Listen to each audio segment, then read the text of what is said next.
Welcome to the Social Media Church podcast. I'm Neil Smith, and I'm joined by my good friend Jay Crandall, wearing the ugliest hat I've ever seen in my life. Jay, welcome to the podcast. I had to wear my Golden State Warriors hat to just enjoy the Spurs going down in a swoop. So you told me, Jay, before this podcast that you got that hat from a volunteer who's generous, gave it to you, and you're like, when would I ever wear this? Oh, now would be a good time. Yeah, this is perfect. So there's anybody who is if you are a true sports fan of a team, you know, if you wear another team's hat, I immediately put it on and I felt like a traitor. Like I was it shows how like real, like psychologically, like I shouldn't care this much about sports. Like the fact that a hat made me but you can enjoy, like you can be, obviously you're an Astros fan, but like you can enjoy another team. Doesn't mean you love them. It just means you can enjoy another team. But here I'm a Lakers fan, and he shipped it to me on the lottery day when the Lakers were going to get, we're trying to keep our top 3 pick. And so I felt like and I was wearing a Lakers hat. So, but I'm representing, thank you, Scott, for giving it to me. I have a lot of volunteers up in the Bay Area. So obviously the Warriors are big there. So but I thought this is perfect for the podcast to rub it in. Yes. So. Well, Jay, I've missed you. And I'm glad we're having this time. I wish you'd have better choices in your wardrobe, but you are who you are. And there's the bad choices that you make. So Jay, I made a statement on a webinar I did, maybe 3 weeks ago. And I made the statement that I believe that Facebook has won social media. And when I say they won social media, not that they're winning social media, but they have won the social media war. Yeah. And so to win, they have to beat some people. So it's my belief that Facebook beat MySpace, and Facebook beat Google Plus, and Facebook beat Twitter. And that doesn't mean that they're the only social network, but I believe that other social networks like Twitter is niched itself into a news app, and Pinterest has niched itself into this kind of, craft and whatever people do on Pinterest. Google Plus has essentially killed itself. And then Instagram was, I would say, the one that kind of gave Facebook competition. They bought it, and integrated into its own platform. And so it's my opinion that Facebook has won the social media war, just as Google won the search war. Do you agree or disagree with that statement? No, I do. I mean, I totally agree. I mean, I think people are becoming more and more aware of, of realizing it's less about the platform and more about who you're going after. And there's no doubt that Facebook is not a niche platform. It's just a platform. It's just, so regardless of like, I'm going after this person, it's just like, it's one of those things where it's the same way Google is. It's just like, it's not about like, nobody uses Bing. Nobody uses, web crawler or whatever the world that, other search engines. It's what it is. It's just when you think, it's like Kleenex became representing, it's a brand that represents the item. And so I think Facebook is becoming, when you think social network, you think Facebook, and Facebook. And the funny thing is, people who debate over it, it's like you whine over small things. I just saw there's a group that we're part of that somebody posted something about like, targeted ads, and somebody said something how like it's tough in these in the Middle East because of certain issues with fake accounts. And I'm like, no, you're missing the point. Like everybody's just on this account, so you can whine about details, but it's like whining that America isn't more great. It's like, yeah, America has its problems, it's democracy, and it's not always great, but it's like really our problems are not that big of a problems compared to like other civilizations. So it's like Facebook is just the dominant, it's top, and since it owns Instagram, and even like in the last week, and a half, they've released the whole integration of notifications on one platform. You can get Instagram, so they're starting to merge. I still don't like the whole default. They want to promote my ads on Instagram. I think Instagram ads are still not great. So I think they're dumb. Nobody goes through an Instagram scroll and go, oh, I want to buy that thing. Nobody does that yet. But I disagree with that. But okay, well, to each his own. So to each its own. I don't even know what that means. Did you just like a fortune cookie? But there's no doubt that they have won, and and they've even beat Google on AdWords. Like, yes. Like, how did that happen? I mean, they doubled their advertising revenues in 1 year, just this last year, which was massive. And so Facebook won by essentially learning how to monetize in a way that wasn't obnoxious. And I think that's one of the things that's so impressive. I think, Jay, you get me riled up on certain things. I think I hear so many church leaders still that like make excuses like Facebook doesn't show my content to anybody. I don't have a big platform. Like, these other pastors, they wrote a book and then, it's like, I get so sick of excuses of why your church can't succeed at social media. Yep. We live in a day where the opportunity is so great. And you know what? Maybe you have to pay Facebook $5 a day to see significant engagement. We're talking about $5 a day to see significant engagement, like huge engagement in a very targeted way. Every church has a unique opportunity that is greater than any opportunity I've ever known in the history of the church. From my opinion, of who we can reach, how we can engage, and Facebook has opened that door. And it's the reality is Facebook has won, but that doesn't mean Facebook is going to stop. So what Facebook is today is not going to be what it is going to be tomorrow. They're going to keep changing, they're going to keep innovating, keep developing, and that's why they've won, and that's why they're going to continue to win. Social media is going to change in the future, but I believe that Facebook has dug its heels in as we are the leader and going to stay the leader. For a significant period of time. So those that are like, oh, is it going to disappear like MySpace? I don't think that's going to happen. So I was listening to something and they were talking about, and this is totally true. They said like in the 80s, in the early 90s, there was the nuclear football of the fact that, the person who controlled all the power, you thought about the idea that this nuclear football was the thing that could like set off the nukes and destroy the world. And that drove and had a lot of fear. And so fear's always existed. Obviously, now we're in this fear of terrorism, but every generation has its own fear of the end of the world. That's nothing new. Back in the day, Jesus' day, today, we just call it something different. Yeah. But this podcast, it was the Hardcore History podcast, which is really one of the early podcasts. It's an amazing podcast, but he was talking about, and this was interesting, it shows the dominance of Facebook. They were talking about the person who holds the nuclear football now is not the US and it's not, Russia or anything. It's like Mark Zuckerberg. Because he was saying like, who can cause world panic now? Wow. A hiccup in an algorithm. Like who can make it feel like a bomb just dropped? Wow. It's Mark Zuckerberg. And the fact, one mistake or one deliberate attack can make it look like today I saw there was some attack in Mosul. Like, oh no, it wasn't an attack. They were reporting about something that happened in March, and in our feed and trending, like it could just, and by the amount of posts, you could feel like something is real. You don't need to see it. You can just see. So it's kind of like election day. You can just see it. And so they were making the case that Mark Zuckerberg essentially is the person who holds all the power, and how, regardless of him being aware of it or not, that should be a legitimate fear, because now he controls what we see and how we see it. And that's a huge power. And that just speaks to who has won, regardless of Snapchat still is relevant.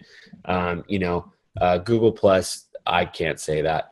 I mean, all these other, obviously YouTube is super relevant. All these channels are relevant. Telegraph is relevant in other parts of the world.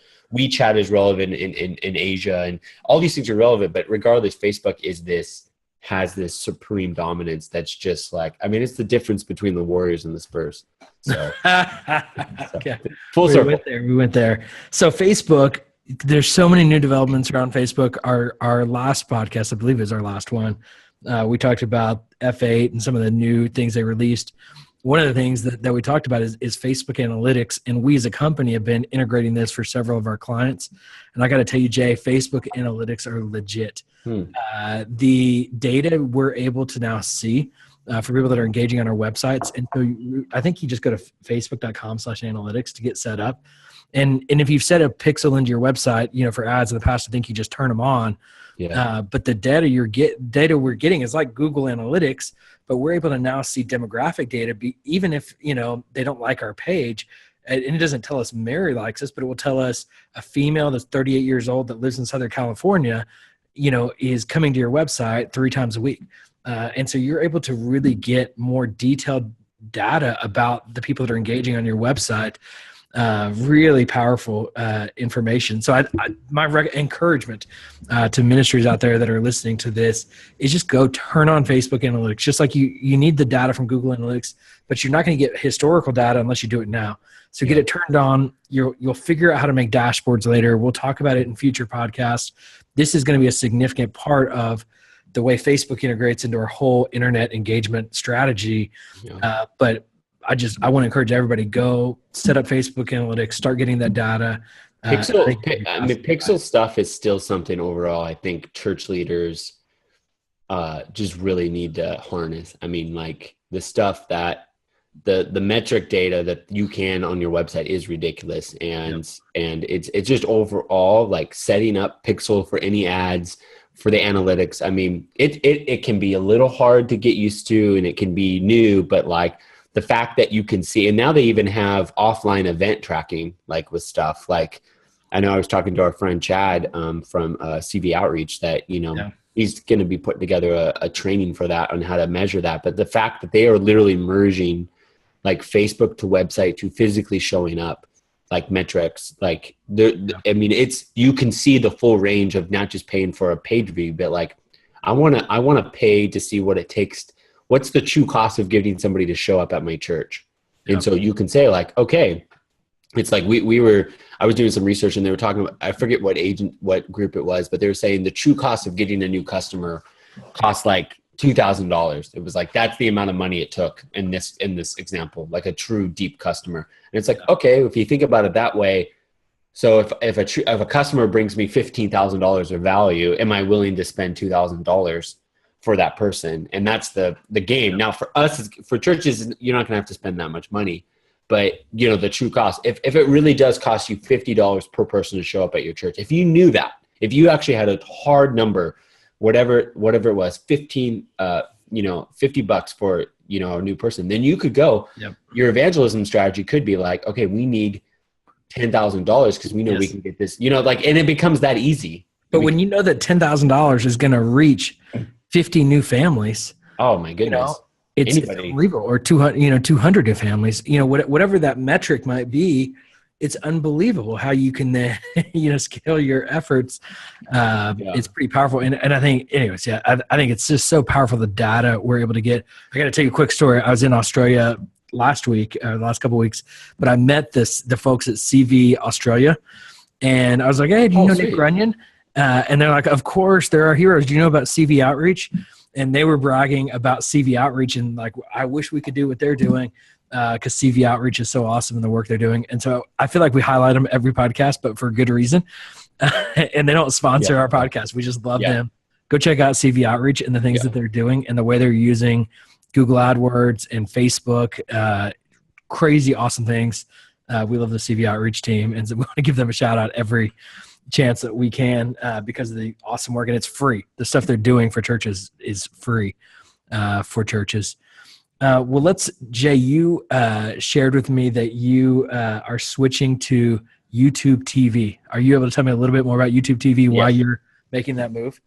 Yeah, so it's been a super interesting process of cord cutters, and people keep seeing this. I'm somebody I've had a DirecTV account for like 8 years, ever since I moved out of my aunt's house. And so, but what's got me with YouTube TV has been, obviously Google and YouTube, who's the best video distributor in the thinking that they're doing some kind of, release of TV has me interested. And the thing with DirecTV specifically is I really think DirecTV is the best satellite provider out there. I mean, you pay for it, but their technology hasn't gotten any better. Even though they have a mobile app and their desktop viewing, but everything I was at like a airport and I was trying to watch a playoff game on my desktop, and I've had this multiple times. Every time I go to their website to watch something, I have to download software to install on my computer, and I'm always like, I don't know why this doesn't just work in the browser. I have no idea what's the reason.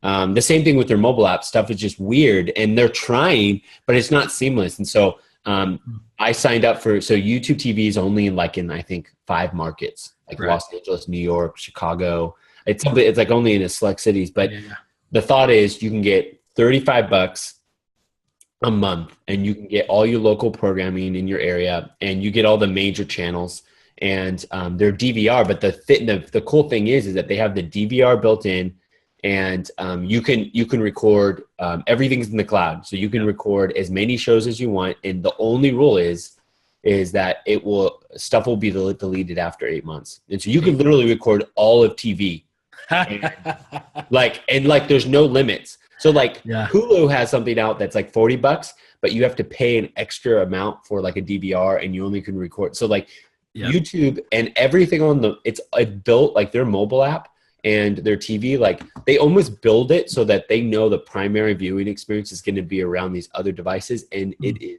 seamless. And it's only I heard there are no TV apps with YouTube TV. Is that wrong? Do they actually have TV apps? They don't right now. Okay. Everything's around their Chromecast and everything. Now they will release that, but they've only been out now like a month and a half. Yeah. And so since I signed up, I got 3 new channels. Like they added AMC and BBC and they added AirPlay support. So it's like literally getting better. They haven't rolled it out around the country, so it's literally getting better as you go. But the main difference is that it literally is better technology. There's like 2 channels I wish it had. I wish it had TNT, and I wish it had the Food Network. Those are like the other things. I think TV apps would make it more seamless because you have the Chromecast is amazing, but it is a little bit of a unique feel. Chromecast is like its own thing, but $35 a month, it's like crazy. So I think their technology, though, they are changing the way. They're changing the way that to be able to start from the ground up with TV. Their mobile app and their TV experience, like when you log into YouTube, you literally see my channel and then you see YouTube TV. Like I log through it, everything's seamless. And the fact that it's like going to be price locked is crazy because like DirecTV, I have to spend $110 a month to get what I want. And I have all these boxes in my home. And that's the thing that's so annoying about cable is like when you're done with it, you got to take the box back, or they'll charge you too much, or the box keeps breaking. Everything in the cloud just makes sense. And what got me so this is the last thing. The thing that got me like energized was I've always been watching these other, app-based type of things, but like what really pushed me over the edge, and I actually got my wife on my team was because she loves the remote. She loves the fact it is better. DirecTV is in the sense like it's easier. Yeah. Because you have to change your way. But like DirecTV, I wanted a new box in my bedroom, and in order to get this $10 box, I had to lock in for 24 months. And I was like, are you guys kidding me? I'm not gonna lock in 24 months for a $10 box. This, it doesn't make any sense. And so, anyway, I'm moving over.